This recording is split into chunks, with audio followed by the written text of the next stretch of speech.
बोलो जयकारा। बोल मेरे श्री गुरु महाराज की जय। बोलो श्री अनंतपुर वासी भगवान की जय। बोलो नंगली निवासी भगवान की जय। सन 1953 से 1958 1955 के वर्ष तो श्री सद्गुरुदेव महाराज जी की मौजों का तूफान संग लाए। जैसे यह समय श्री आनंदपुर को पावन तीर्थ धाम बनाने तथा श्री आनंदपुर दरबार के प्रत्येक कण कण को साथ संवारने व जन जन तक इस पुष्प की सुगंधी फैलाने की लहर साथ लाया हो। श्री आनंदपुर दरबार से प्रेमी भक्त तथा आत्मज्ञान की जो किरणें फूटी वे प्रेमी गुरुमुखों के हृदय में जगमगा उठी। इस दिव्य ज्योति का प्रकाश घट घट में पहुंचाने के लिए प्रेमियों गुरुमुखों तथा सत्संगियों ने श्री चरणों में विनय की कि प्रभु जो भी श्री सदवचन आप जन कल्याण हेतु पर या समय समय पर श्री मुख से फरमाते हैं वे अमर वचन ऐसी दिव्य ज्योति है जो दिल को छू कर मन के सभी शत्रुओं को दूर भगा कर हृदय को शुद्ध कर देते हैं। इस ज्योति को घट घट में जगाने के लिए ऐसा उपाय किया जाए जिससे कोई भी प्राणी इस अमृत रस के पीने से वंचित ना रह जाए। प्रेमियों और जिज्ञासुओं की प्यास तो इससे कहीं अधिक बढ़ी हुई थी। वे त्योहारों पर कई संसारी झंझटों से श्री आनंदपुर पर नहीं आ सकते तो श्री अमृत प्रवचन सुनने के लिए ललायित रहते थे। कुछ स्थान ऐसे भी थे जहां 6 मास अथवा 1 मास से पहले सत्संग उपदेश के लिए किसी प्रचारक महात्मा का जाना नहीं हो सकता। ऐसा कोई साधन हो जिससे घर बैठे उन्हें श्री अमृत वचन तथा अन्य भक्ति का मुक्ताकरण मिल सके। श्री सद्गुरुदेव महाराज जी ने इस बढ़ती हुई मांग को स्वीकार किया। प्रेमी भक्त जन वैराग्य तथा त्याग के आचरण रूपी जीवन के निर्माण करने हेतु इन्हीं भावनाओं तथा विचारों से युक्त एक मासिक पत्रिका श्री प्रबंध करवाया, जिसके पढ़ने तथा श्रवण करने से हृदय में ज्ञान का प्रकाश होने लगा। यह प्रकाश या रोशनी श्री दर्शन करने व श्री अमृत तुल्य वचनों को सुनने के लिए उत्साह भर देती। जब संत महापुरुषों की संगति मिल जाती है तो इस काम क्रोध अहंकार आदि शत्रु इस रोशनी को पाकर स्वयं भाग जाते हैं। इस मासिक पत्रिका का शुभ नाम श्री मुख से आनंद संदेश फरमाया। 1 फरवरी सन 1953 को एक मासिक पत्रिका निकलाने की आज्ञा प्रदान की। 13 अप्रैल सन 1953 वैशाखी के शुभ पर्व पर मासिक पत्रिका आनंद संदेश प्रकाशित होने की खुशखबरी सर्व संगत को सुनाई गई। सब संगत ने इसे इस हर्ष से जयकारों से हाल को गुंजा दिया। आनंद संदेश को उर्दू, हिंदी व सिंधी 3 भाषाओं में छपवाने का प्रबंध किया गया। इसका प्रथम संस्करण मई सन 1953 में छपकर तैयार हो गया और जन जन को अमृत ज्ञान की गंगा में स्नान कराने के लिए वह घर घर पहुंच गया। नाम अनुरूप गुणों को लेकर वर्तमान समय तक यह उन्नति की मार्ग पर अग्रसर होकर सर्वसाधारण को कृतार्थ कर रहा है।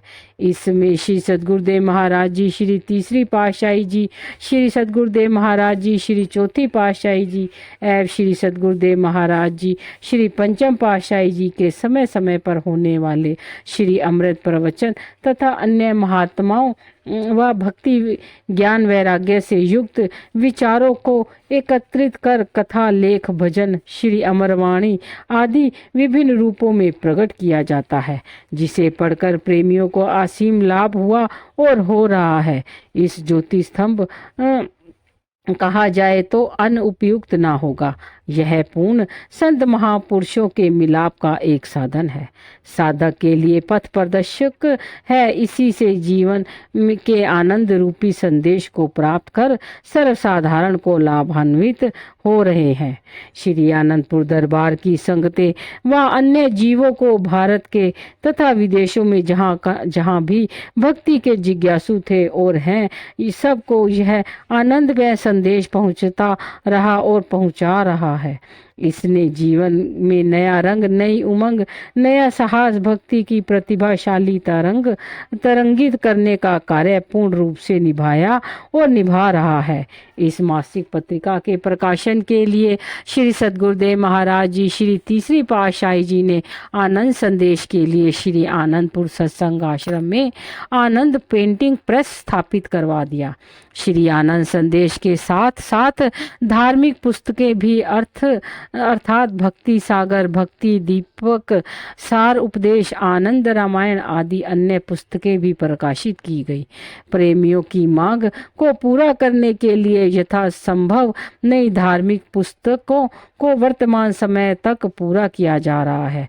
इसके पश्चात सन 1973 में श्री 108 श्री सद्गुरुदेव महाराज जी, श्री पंचम पातशाही जी ने विदेश में निवास करने वाले गुरुमुखों की मांग को पूरा करने के लिए अंग्रेजी भाषा में मासिक पत्रिका को प्रकाशन करवाया, जिससे भारत तथा विदेश में रहने वाले गुरुमुखों को आध्यात्मिक लाभ प्राप्त हो रहा है। इसके साथ साथ इंग्लिश पुस्तकों का प्रकाशन भी हुआ। अब इस आनंद प्रिंटिंग प्रेस में श्री अनंतपुर दरबार की ओर से हिंदी, इंग्लिश, सिंधी तथा गुरुमुखी भाषा में धार्मिक पुस्तकों का प्रकाशन होता है, जिसको पढ़कर जन साधारण भी लाभ उठा रहे हैं। इस प्रकार आप श्री आनंदपुर के कार्य की देख रेख करते हुए अन्य स्थानों पर जन कल्याण हेतु जाते थे। एक बार सन 1953 में आप राजस्थान की ओर पधारे। स्थान छाबड़ा गुग्गर कोटा से होते हुए अजमेर पहुँचे। वहाँ जयपुर की संगत ने विनय की कि श्री सद्गुरुदेव महाराज जी जयपुर को भी पवित्र करने की कृपा करें। उन लोगों की नम्रता, श्रद्धा व प्रेम को देखकर कृपालु भगवान ने उनकी प्रसन्नता स्वीकार की। आपने 2 दिन पश्चात जयपुर पधारने का उन्हें वचन दिया।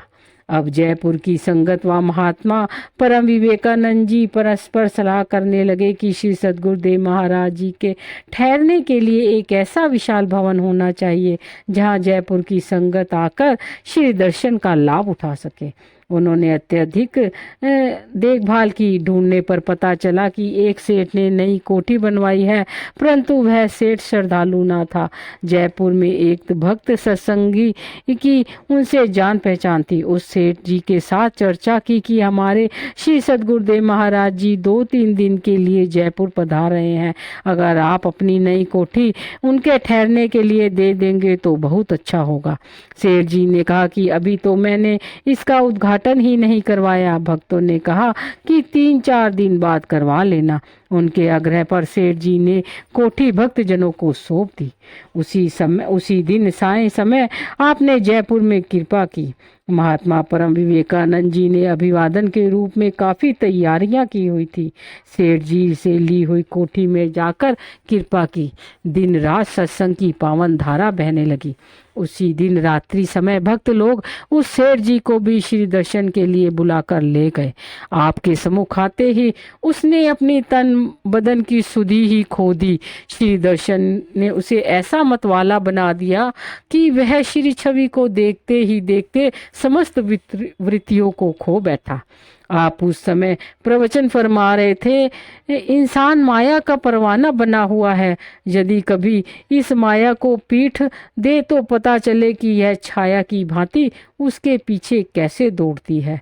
इन मायावी समानों में जीव की ने सुरती इस कदर फंसा दी है कि इसके परिणाम का पता ही नहीं कि क्या होगा। धन में सुरती लगाने से अंत में सर्प की योनि मिलती है। मकान में सुरती फंसाने से भूत प्रेत की योनि प्राप्त होती है। यदि सुरती पुत्र में अटकी रह जाए तो सुअर का जन्म मिलेगा। इस प्रकार अन्य योनियों का जीव शिकार बनकर 84 का चक्र खरीद लेता है।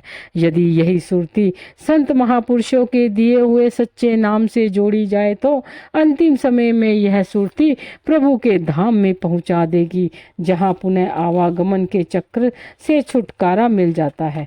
परंतु जीव के लिए स्वयं ऐसा काम करना कठिन है। संत महापुरुषों की संगति से ही जीव को ऐसा ज्ञान मिलता है। संत महापुरुष जीव को सदा सावधान करते हैं वचनामृत के द्वारा।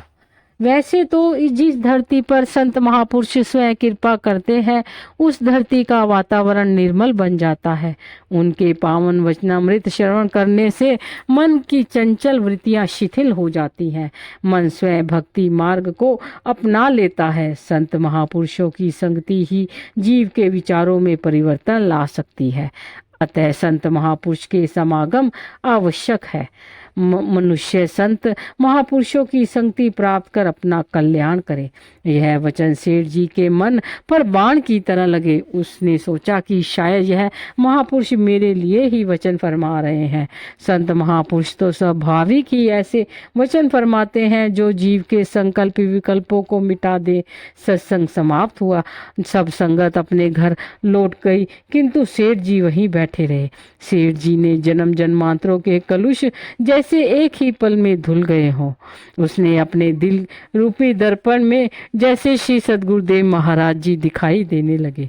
संगत के जाने के बाद उसने आपके सुकोमल चरणों में वंदना कर अपने अपराधों की क्षमा मांगी और विनय की। मैंने यहाँ के इसके भक्तों से कहा था कि अभी मैंने अपनी कोठी का उद्घाटन नहीं करवाया, बिना उद्घाटन के कोठी तुम्हें कैसे दे दूं।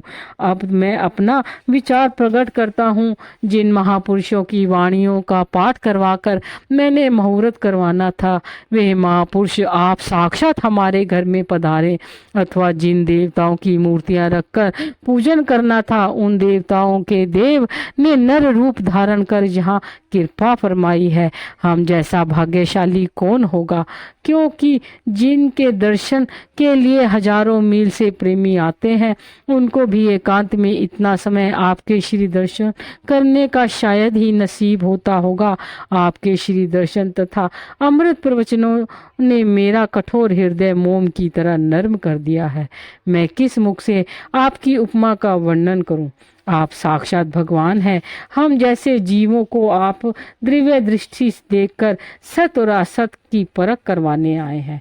मैं अपने मन की अवस्था को बदला हुआ देखकर स्वयं हैरान हूँ कि मेरे विचारों में धरती और आकाश सा अंतर इतनी शीघ्रता से कैसे आ गया। परंतु आप दयालु हैं। आप अपनी कृपा दृष्टि से जीव को भक्ति रूपी धन से माला माल कर देते हैं। मैंने गुरुवाणी में पढ़ा है, साचे साहिबा किया नाही धरी तेरे धारी मैं तेरे सबु किछु है जिसु देही सु पोवाए। यह बात आज प्रत्यक्ष मैंने देख ली है। मेरी जीवा में यह शक्ति नहीं कि आपकी महिमा का गायन कर सकूं। धन्य है गुरुदेव। उसने श्री सद्गुरुदेव महाराज जी से नाम दीक्षा ले ली और कृतकृत्य हो गया। अब उसने अपने संबंधियों से भी यह कह दिया कि मेरी कोठी का उद्घाटन बड़ी धूमधाम से हुआ है। उसने फिर उस कोठी का उद्घाटन कभी ना करवाया। इतना प्रताप है एक ही पल की श्रेष्ठ संगति का। यदि जीव निरंतर संत महापुरुषों की संगति करता रहे तो कितना लाभ होगा, इसका अनुमान कहाँ लगाया जा सकता है। अब जब आप नित्य प्रति पावन सत्संग की गंगा में सर्वसाधारण को मंजन करवाकर 4-5 दिन के पश्चात श्री आनंदपुर लौटने लगे तो सेठ जी ने 1-2 दिन और रहने का आग्रह किया।